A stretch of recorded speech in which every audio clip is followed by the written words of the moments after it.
Il faut déjà rappeler que Dangote, c'est une entreprise qui a des contributions importantes quand même au budget de l'État par rapport aux industries extractives.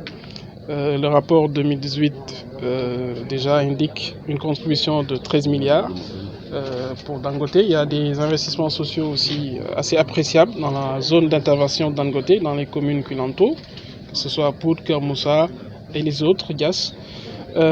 Donc c'est aussi l'objectif de l'ITIE, c'est de venir sur le terrain et de constater en compagnie de l'entreprise, mais aussi des populations, des communautés, au fruit desquelles ces interventions se font, pour voir est-ce qu'il y a une corrélation par rapport à ce que nous avons sur le terrain. Nous sommes assez confiants aussi que nos chiffres sont très exacts, parce qu'il y a des réconciliations qui se font, mais cette tendance aussi de venir sur le terrain n'est que d'autant plus salutaire que l'entreprise nous a ouvert ses portes et ça nous a permis de constater de visu comment l'exploitation se passe et dans l'ensemble il y a une très bonne appréciation de deux aspects qui sont importants, c'est l'environnement et surtout la concertation qui se fait par rapport aux interventions sociales.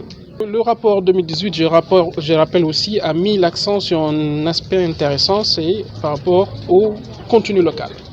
Toutes les stratégies, les politiques de renforcer davantage ou de maximiser les retombées sur l'économie locale.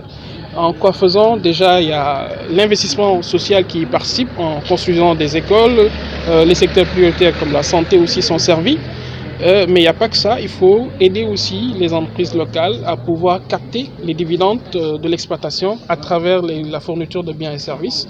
Et je pense qu'on va travailler davantage avec toutes les entreprises minières du Sénégal et pétrolières également pour pouvoir maximiser cela. Ça constituerait une de nos plus grandes recommandations.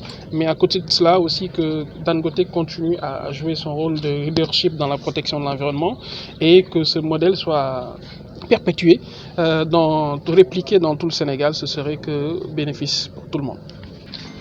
Aujourd'hui, à l'occasion de la visite de l'ITIE, nous sommes ravis de rencontrer cette commission. C'est un honneur de les recevoir chez nous, de leur montrer nos infrastructures et aussi de parler de nos activités.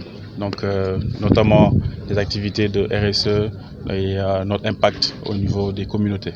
Nous avons eu une chance très intéressante ce matin où nous avons pu dérouler un peu nos activités de l'année dernière, nos prévisions de cette année, mais également de montrer un peu notre engagement.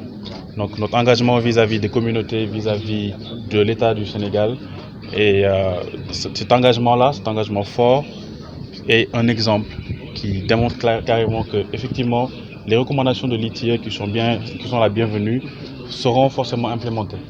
Forcément, parce que effectivement, Dangote a ce qu'on appelle un concept, le concept qui s'appelle le Dangote Way, qui vise à rendre à la communauté ce qu'elle mérite. Donc, avec l'extraction que nous faisons, toutes les activités que nous déroulons au sein des communautés, au niveau du Sénégal, nous investissons également pour réhabiliter et en toute transparence. Donc, si vous voyez au niveau groupe, nous émettons un rapport qui s'appelle le rapport de sustainability, où nous déclarons l'ensemble en toute transparence de nos activités.